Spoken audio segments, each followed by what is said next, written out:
even within the country, if the country is restricted or not, you might have landlords that do not want to receive funds from abroad because the banks, whether it is because the money takes too long to arrive or the banks charges a percentage fee, so they end up losing money, et cetera, et cetera. Like it could be many reasons where the landlord says, I need the money and I need it locally, right?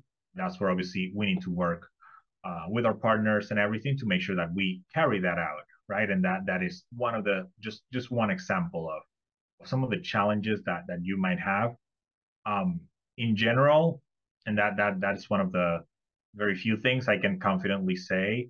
The region itself, in terms of housing, it moves very quickly, and there is never enough inventory. I can tell you that right now, especially with the pandemic, a lot of construction stopped for months. So that just only exacerbated the situation, right? Because those things obviously usually keep coming and they free up some new real estate and things like that.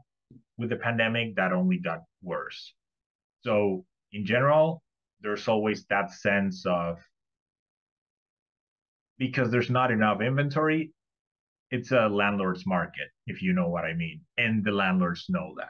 Well, and I think, Victor, one of the things I also want to talk about that maybe those of us who might be in the US are used to something such as the MLS or multiple listing service, where we can find options that are available, whereas that isn't something that you deal with. All of your temp living options are sourced due to relationships.